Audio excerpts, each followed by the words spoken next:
I wasn't sure what to expect. I was told to expect to catch the biggest fish of my life, which to some may have felt like a slam towards me for not having spent much time fishing up to this point in my life, but I took it. I was told I would be cold, tired, wet, sore, wrists and shoulders and back aching from all the fish we'd be catching. My family talks a big game. Some may consider it hyperbole, but the funny thing is they pretty much always back it up. They just live large, work extremely hard, and play even harder. So how did it live up to the preset expectations? I'll tell you about the week. We caught a lot of fish, like a lot, and not small fish, big fish. How many fish? This was surprising to me. You don't keep track of the number of fish you catch unless they are over 40 inches long. You just grumble at the smaller fish for wasting your time when the big girls are really who you're after. And yes, the biggest pike are mostly females.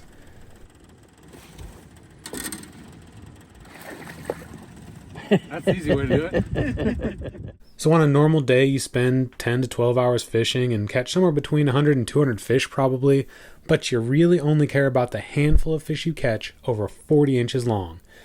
Those are called trophies, and that's why we're here.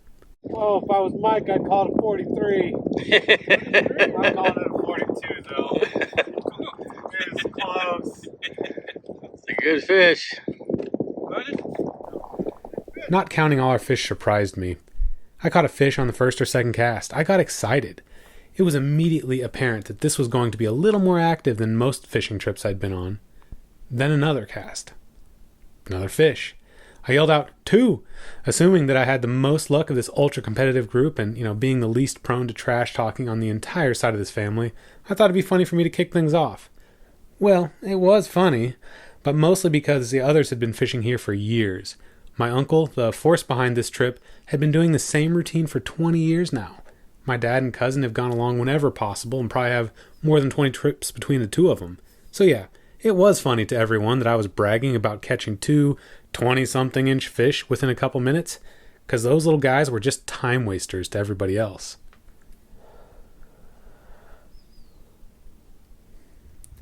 I was surprised by the remoteness of the place. The lodge is on a small island in the middle of Reindeer Lake in Northern Saskatchewan. Cell service? Yeah, no.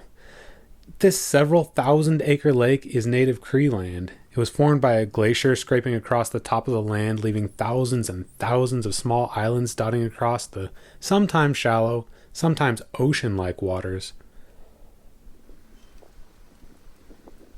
There are 7 lodges on the entire lake. No more are allowed to be built. No houses, no people, just undisturbed nature. We traveled 38 miles by boat one day, and we saw one other boat. A native family setting nets to catch, clean, and sell fish at the nearby town, which is, maybe 30 or 40 miles away, accessible only by boat. The man who started this particular lodge cleared trees to create a runway back in the day, so that's how you get here if you don't want to take a boat. It's an hour flight from L'Orange and a small bush plane. That was perhaps the most fascinating part of the journey. Looking out of the window of this plane, which was freezing cold due to the unpressurized cabin, you could see the roads change as the wilderness just took over. From paved roads near the airport to narrowing gravel roads, then what looked like kind of a single sandy path that continued for miles. No intersections, but still an occasional spur heading off in an odd angle, dwindling down to a single winding path, and then, all of a sudden, it just ends with a small loop. And that's it. No more roads north. From here on out, you travel by boat or plane, or wait until the entire lake freezes over and travel however the hell you want right across the ice. The next surprise was the regimented routine for the week. I live a relatively unstructured life by design. I don't use an alarm clock. Breakfast? Maybe. I don't know. Just depends if I'm hungry. Plan for the day? No plan. The plan is to figure it out as I go. I always felt like too much structure would stifle the interest and creativity throughout the day, but I'm not as certain in that belief as I once was. I expected a fishing trip to have even more unstructured feeling than my entire everyday work life, but boy was I wrong. Here's how the day, every day, goes. 6:30 a.m., wake up. You sleep in little cabins on the island, and they're honestly pretty nice for as remote as this place is. You take a shower, or don't. You're fishing in the middle of nowhere under 4 to 7 layers of clothing and rain gear. I think I wore 8 layers one day, so, it's really your call. 7 o'clock sharp breakfast. The log cabin lodge is spacious and inviting with only 7 guests this week, 4 of them being Getterts. There's plenty of room. Wanda and her cook have everything ready to go. Hot coffee, pastries, fruit, juice, cereal. Then they bring you breakfast. Eggs, toast, bacon, sausage, steak strips, maybe a few hash browns, more coffee. 8 o'clock, hit the boats. Actually, if you're not in the boats and headed out by 8, you are late, according to our group. Don't waste an extra minute. There are fish to catch, damn it. And then, you just fish. The guides, Robert and Frankie, take you to the spots. 2 per boat plus a guide. My uncle has 20 years of GPS data saved from past trips, so between the 3 of them, plus all the planning discussions and map review during breakfast, they plan to cover a lot of ground quickly until we find the schools of big fish we're looking for. By noon, it's time to find a spot for shore lunch, and this was my absolute favorite part of the trip. Oh, I got wood, man.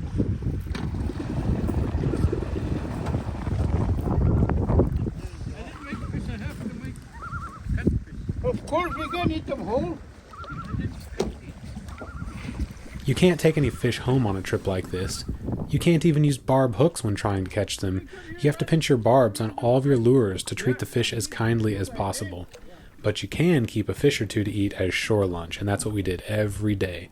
Traditional Canadian shore lunch. I enjoy eating fish and get it regularly when I travel. Sadly, the fresh fish options are fairly limited when you live in Kansas. But this fish was on a whole nother level. We'd find a place to stop, ideally a small island with rocky slope to park the boats and create a small fire.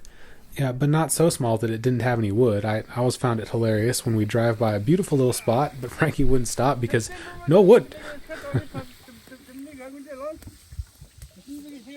As the fire took off, the guides would fillet the fish, prepare the batter, open a few cans of beans or corn, chop onions and potatoes, which were always too small according to them, and expertly prepare the tastiest fish I have ever had. I had mine baked every day, just fresh pike or walleye, filleted and wrapped in foil, with margarine and lemon pepper. That's it. So simple, the best part of every day. Lunch was a great time to catch up with the guides as well. It's funny to think of, but when someone comes back to fish here at least once every single year, often twice, and you spend over a week solid every single day with the same guide, you get to be fairly close. I hope you don't have sound recording for Robert. I do. That's why I'm doing this. Might have to edit a few out for my son. Making a video, and I said, "Hey, what's your girlfriend's name in Winnipeg?" He said, "Robert, shut the fuck up." You have to delete that. I know it's funny. Robert, shut the fuck up. You have to delete that video, man. It's funny. We did laugh about it later. Fuck Robert, you know. It's funny, man. I'm supposed to go to Black Rock, but Frankie doesn't listen. Just doesn't listen. So I went straight to Louisa from Johnson, thinking he would hit Black Rock and Tupoyan Falls. Fuck, I stayed in Louisa for 2 hours, almost thinking. Suddenly he showed up there. He thought I was gone already. The fucker. Fuck, it was funny, man. He said, "I got you left already." He said that to me. I mean, with only 52 weeks in a year, that's spending 2% of your life with these people when you do it with such consistency. Catching up on each other's families and activities outside of fishing is fascinating.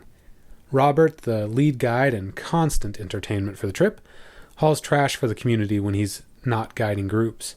And Frankie has a commercial fishing camp on the lake. We drove by his camp while we were there. But unfortunately, the high cost of gas prices this year just make commercial fishing not worth the effort. But after the short lunch reprieve, it's back to the hunt, darting around the lake to prove to these predators that you're higher up on the food chain than they are. The afternoons are beautiful. If the sun is out, it's warm. On a calm, warm day, full of freshly baked fish with grape pop or beer in hand, it's tough to imagine a more peaceful place.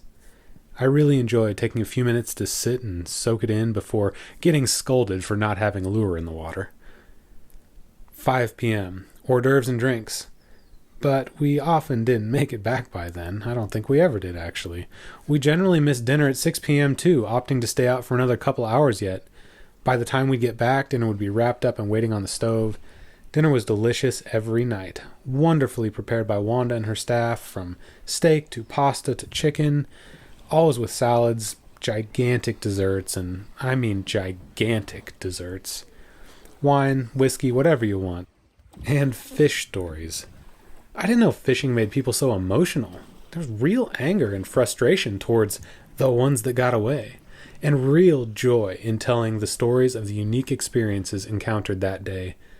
The other guests were quite enthralled to hear the stories from the guy whose picture's up on the mantle with the biggest fish. You wouldn't believe the stories, except that with cell phones and cameras, you got the proof to back them up. Here was a particularly fun one from the last day. Yeah, little mini Pike. Oh, yeah. So he's got maybe an 18, 20-inch pike on it, and one smokes it. It's probably a 36-inch pike. You know, nice, fat, big pike. And wouldn't let go. So I started shooting a video, and then finally Greg gets up the boat and he just grabs it and brings it in. Next cast, Greg catches another 18 to 20-inch pike. So 42-inch roughly comes up, grabs onto the pike, and he's trying to get it there, figuring we'd net both fish.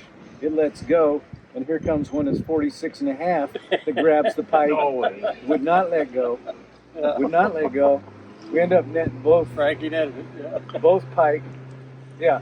So that was 3 fish, 2 casts, three big fish, 2 casts.